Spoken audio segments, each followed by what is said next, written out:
Doctor साहब, उन्होंने कहा है कि गैर सियासी तर्ज अमल है हुकूमत का, तो हम मुस्तरद करते हैं मुज़ाकरात की इस दावत को। लेकिन ये अचानक हुआ क्या? वो हुकूमत जो आंखें दिखा रही थी, अब उन्हें अपने लिए वाकई कोई ख़तरात नज़र आ रहे हैं, इसलिए मफाहमत की बातें कर रहे हैं। देखिए, ये जो सियासतदानों के बयानात हैं, इस पर जज्बाती होने की ज़रूरत नहीं होती। मैं तो जब एक बयान सुनता हूँ तो उसके बाद फिर अगले बयान का इंतज़ार करता हूँ क्योंकि अगला बयान बदल जाएगा। और वैसे भी मैंने तो आज तक ये किसी मुल्क की पॉलिटिक्स में नहीं देखा कि एक बयान से डायलॉग शुरू होता है। वजह यह है कि एक मिनिस्टर साहब एक बयान देते हैं, दूसरा देता है, तीसरा देता है। और अभी हम ये सुन रहे हैं कि ये भी असेंबली में जजमेंट के खिलाफ 12 जुलाई की जजमेंट के खिलाफ एक करारदाद पेश की जाए। तयशुदा शेड्यूल से पहले ही असेंबली इजलास बुला लिया गया 29 जुलाई को। ठीक है, तो ये चीज़ें मुझे समझ में नहीं आता कि किस बात पे हम उम्मीद करें। देखिए, अगर डायलॉग करना होता है तो उसके लिए एक माहौल, जिसे हम पॉलिटिकल कॉन्टेक्स्ट कहते हैं, उसकी ज़रूरत होती है। और डायलॉग के लिए माहौल बनाने में दोनों पार्टियों का, दोनों साइड्स का काम होता है। लेकिन ज़्यादा जिम्मेदारी हुकूमत वक्त के पास होती है, क्योंकि इक़्तिदार उनके पास होता है, स्टेट का एपरेटस, मशीनरी उनके कंट्रोल में होती है, स्टेट के रिसोर्सेज उनके पास होते हैं। हुकूमत चाहती क्या है इस वक्त? आपको क्या उनकी हिकमत अमली दिखाई दे रही है? देखिए जी, एक तरीका तो है ना, अपनी ख्वाहिश की बुनियाद पे मैं आपको इस सवाल को जवाब दूं। साइंटिफिक अप्रोच में आपको देता हूं। आप यूं करें, हुकूमत क्या चाहती है? हुकूमत के जो वज़रा हैं उनकी पिछले 2 हफ्ते के बयानात उठा के उनकी एवरेज निकाल लें। उस एवरेज से आपको क्या मिलता है, क्या चाहते हैं? 2 चीज़ें चाहते हैं।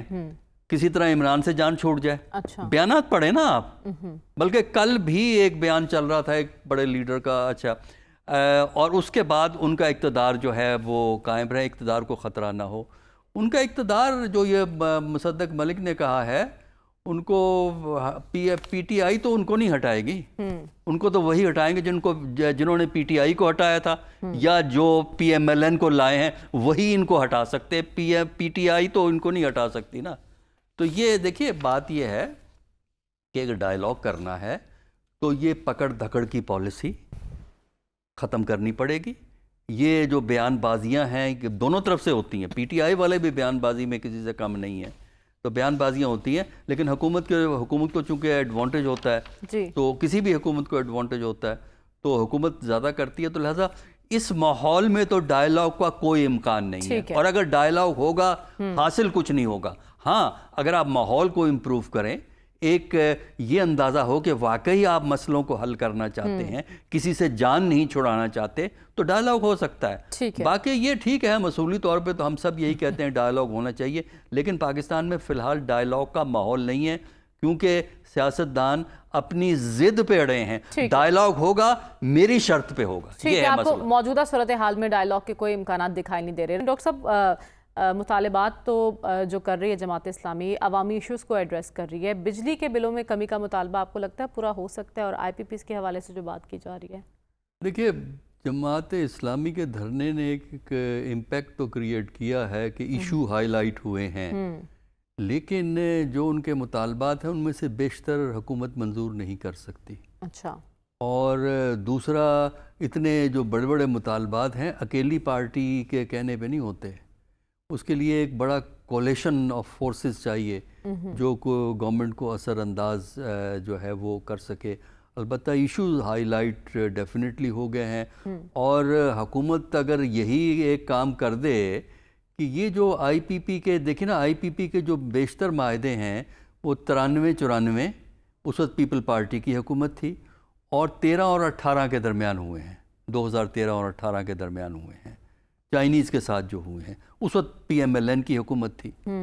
तो हुकूमत को ये चाहिए कि वो एक लिस्ट इशू कर दे कि ये कितने, किस गवर्नमेंट ने, अगर किसी और ने भी किए हैं, किस गवर्नमेंट ने कितने मायदे किए, किस से किए, कौन सी कंपनियों से किए, उन कंपनियों की ओनरशिप क्या है। ठीक है, ये हमें इंफॉर्मेशन दे दें। हम ये नहीं कहते कि आप मायदे को रिजेक्ट कर दें। रिजेक्ट ये कर नहीं सकते, और नेगोशिएट ज़रूर कर सकते हैं, गुफ्तगू कर सकते हैं, लेकिन यकतरफा तौर पे इसको ख़त्म नहीं कर सकते, क्योंकि हमें मालूम हो कि वो कौन लोग थे जिन्होंने इस किस्म के यकतरफा मायदे किए ठीक और है। क्या इन मायदों यकतरफा आप कह रहे मायदों हैं से एटलीस्ट वो फ़ायदा लोग हुआ? तो बेनकाब होना जिन्होंने ये मुआहदे किए और आवाम का हक छीना है। डॉक्टर साहब, तासुर तो यही होता है जब एक बयानिए में आप नाकाम हो जाएं तब आप दूसरे बयानिए की तरफ जाते हैं।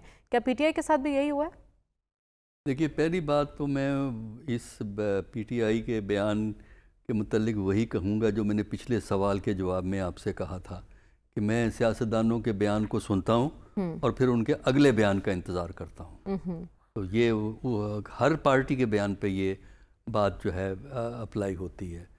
दूसरा ये है कि ये कोई यू टर्न भी नहीं है, अच्छा। बल्कि आप ये कह सकते हैं कि एक वक्त में कई किस्म के जो है ना रास्ते इख्तियार कर दिखाने की कोशिश की जाती है, कई किस्म के ऑप्शन एक्सरसाइज करने की कोशिश की जाती है। इसका मतलब ये नहीं है कि पिछली बातें डिस्कार्ड हो गई। इस ख़त में भी थोड़ा सा जो इन्फॉर्मेशन अखबारात में आई है ज़रा पढ़ें, कोई इतना हर चीज़ पॉजिटिव नहीं है इस ख़त के अंदर। अच्छा। जो मैसेज जो भी ख़त गया है, क्या गया है जो है, तो अलबत्ता ठीक है, अगर कोई माहौल में बेहतरी हो, माहौल में तो बेहतरी की ज़रूरत है कि जो मुख्तलिफ़ कंपीटिंग पॉलिटिकल फोर्सेस हैं और इस्टेब्लिशमेंट है, इनमें अगर माहौल बेहतर होता है तो वो तो इस मुल्क के लिए है, क्योंकि पाकिस्तान में सियासी इस्तेहकाम के लिए सिविल मिलिट्री का रिलेशंस का स्टेबल होना बहुत ज़रूरी होता है। ठीक है। ये पाकिस्तान का तजुर्बा है हमारा। हर मुल्क की सियासत अपने अंदाज में चलती है, तो हमारी सियासत इस अंदाज में चलती है। तो अगर कुछ बेहतरी हो जाए कि अपोजिशन और गवर्नमेंट में भी बातचीत हो जाए और इस्टेब्लिशमेंट में और अपोजिशन में भी बातचीत हो जाए तो अच्छा है। लेकिन ये है कि फ़िलहाल हमें कोई ऐसे आसार नज़र नहीं आते और ये बातें ज़ाहिरन नहीं हुआ करती। ये बातें हमें बाद में पता लगती हैं, हमें माजी में भी बहुत कुछ चीज़ें हमें बाद में पता लगी हैं।